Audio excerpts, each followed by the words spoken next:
Y más este video de la serie Revolución Industrial 4.0, CRISPR-Cas9.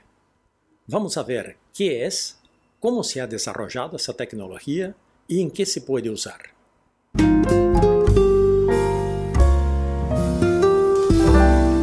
Realmente CRISPR-Cas9 es un nombre difícil para ser un nombre de un video, pero bueno, es el nombre de la tecnología, por eso así lo elegimos. Ya tenemos aquí en el canal un video sobre genómica. En ese video sobre genómica hablamos de genética, de genoma y de la genómica, que es la tecnología. Bueno, CRISPR-Cas9 es una de las tecnologías de genómica. Para entender qué significa, vamos a ver por partes. Primero la parte CRISPR. CRISPR es un sistema inmunológico natural que existe en las células. Los científicos lo han descubierto en las bacterias, que son básicamente seres unicelulares. Ya la parte Cas9 es una proteína y es una proteína muy particular. Es una proteína que tiene la capacidad de cortar el ADN y cortar de una forma muy precisa. Todo ese desarrollo empezó en 1987, cuando el científico japonés Yoshizumi Ishino descubrió que había estructuras repetidas en el ADN de las bacterias.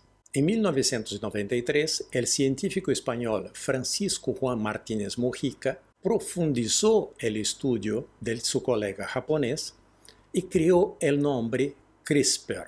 CRISPR, la verdad, no es un nombre, sino una abreviatura de lo que se puede observar en partes del ADN.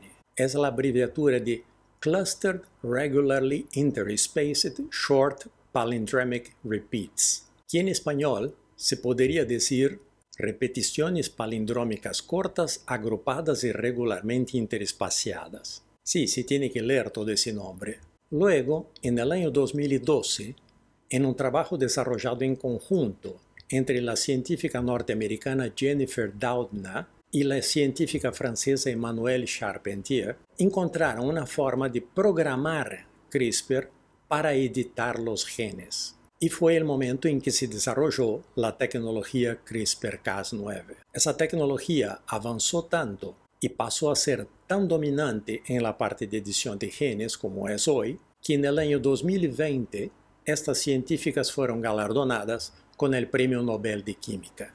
Es por esa tecnología que cuando uno busca edición de genes en Google o simplemente busca CRISPR, va a encontrar imágenes que son imágenes esquemáticas del ADN con tijeras. Es exactamente lo que pasa cuando se usa la tecnología CRISPR. Sin embargo, esas tijeras no son tijeras físicas, no son tijeras mecánicas, sino tijeras químicas. Son cortes químicos que se hacen en la cadena del ADN. Entonces, ¿ponemos todo junto ahora? Bueno, si ponemos todo junto, CRISPR-Cas9 entonces es un sistema inmunológico natural.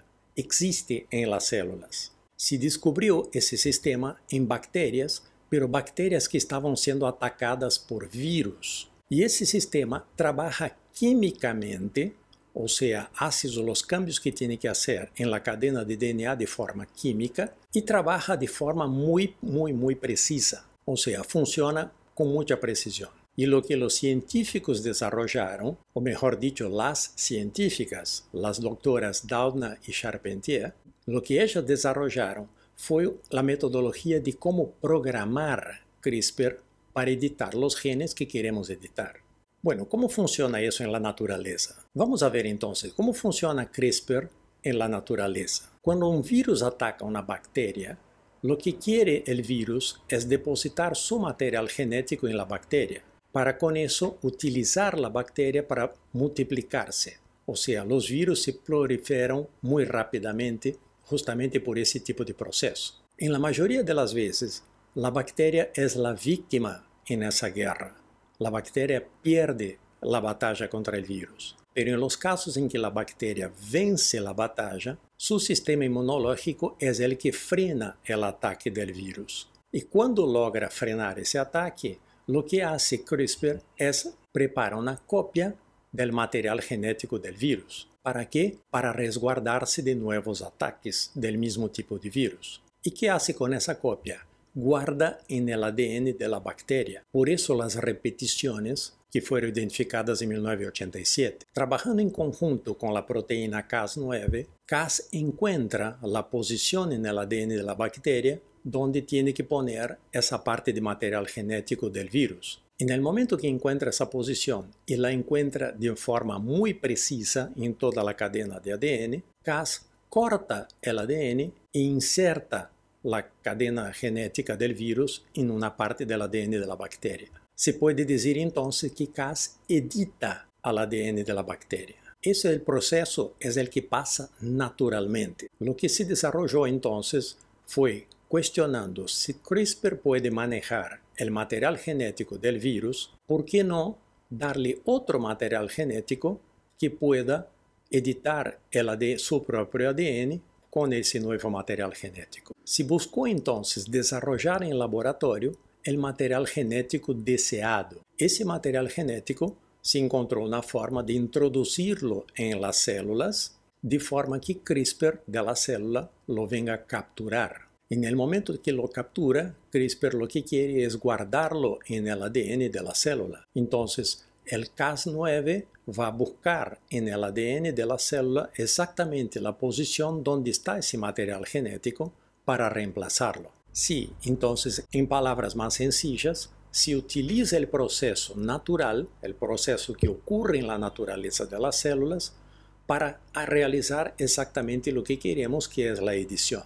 Esa tecnología, que ya lleva 10 años de desarrollo desde el año 2012, avanzó muchísimo y se perfeccionó muchísimo también. Tanto que es la tecnología hoy que tiene el método más preciso de edición genética y también es la tecnología que tiene más bajo costo en ese proceso de edición genética. Esas dos afirmaciones, claro, comparadas con las tecnologías anteriores de edición de genes que ya existían.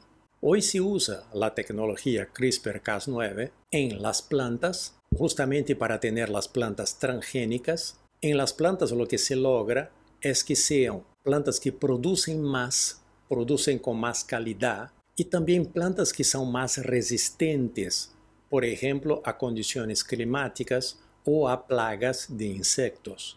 Y además de la resistencia, esas plantas tienen mejor adaptación a determinados tipos de clima o determinados tipos de suelo. Algo similar ocurre en la utilización de CRISPR-Cas9 en animales. Claro que se utiliza en animales de criación, animales para producción de leche y de carne. Con modificaciones genéticas logramos mejor producción, mejor calidad y también logramos que esos animales tengan mucho más resistencia a enfermedades, tanto por contaminación a través de la convivencia con otros animales, como por las contaminaciones por virus o hasta por insectos. Además de plantas y animales, se utiliza CRISPR-Cas9 en seres humanos. En este caso, se está enfocando en las enfermedades genéticas, o sea, en niños, adolescentes o adultos que tengan síntomas o tendencias a enfermedades genéticas, se hace el genoma de la persona, se estudian los genes a ver si están presentes los genes de esa enfermedad y a través de CRISPR se logra cambiar los genes que van a disparar esa enfermedad genética. Eso es muy importante y cambia la vida de personas, porque enfermedades genéticas como Huntington u otras, que son enfermedades degenerativas, o enfermedades tipo daltonismo, que es hereditario en muchos de los casos, se resuelven a través de cambios genéticos. Además de los temas de enfermedades genéticas, hay mucha discusión hoy sobre la utilización de CRISPR-Cas9 en embriones humanos, o sea, empezar a editar las personas que van a nacer. El experimento más conocido de edición de genes de embriones humanos se realizó en China. El doctor He Huan-Kui cambió los genes de un embrión de forma a que el SIDA del padre no se transmitiera a los hijos. Con ese experimento nacieron 2 hermanas mellizas apodadas Nululu y Nana, que por lo que se sabe son sanas y no tienen SIDA. El gobierno chino arrestó a ese médico porque había dicho a los padres que se trataba de un experimento para desarrollo de vacunas, sin aclarar que se trataba de un experimento de edición genética. Por un lado, el potencial de ese negocio es enorme. Podemos tener personas con mucho más resistencia, con mucho más fuerza, con mucho más capacidad de superar enfermedades o adversidades en la vida. Es verdad, se puede editar para mejorar la calidad del ser humano. Pero también, por otro lado, hay muchas discusiones. En primer lugar, discusiones técnicas. Es necesario comprobar el uso de esa tecnología, o sea, que se va a usar correctamente, y además comprobar si esa tecnología no puede causar problemas o contraindicaciones a lo largo del tiempo. Todavía no sabemos si cambiando un gen nos va a resolver un problema y no va a crear otro. Uno de los argumentos técnicos es que la cadena de ADN de las personas humanas es muy larga y muchas veces se repite. Puede ser que el CRISPR no encuentre precisamente la parte que se va a cambiar. Además de inúmeras discusiones técnicas, hay muchas discusiones éticas. Y ahí va la pregunta, ¿debemos cambiar la genética humana? ¿Debemos intervenir en lo que hace la naturaleza de la genética humana? ¿Cuáles serían las consecuencias? Por supuesto que además hay muchas discusiones sobre qué pasa si una tecnología como esa cae en manos equivocadas. Por ejemplo, el terrorismo podría utilizar CRISPR para crear virus y bacterias muy fuertes y con eso atacar gran parte de la población del mundo. Es por eso que es muy importante conocer esa tecnología, estudiarla y armarse de opinión. ¿Cuál es tu opinión? Me encantaría escuchar tu opinión sobre eso. ¿Se debe modificar genéticamente a los seres humanos? Por favor, deja tu respuesta en los comentarios de este video. Muchas gracias.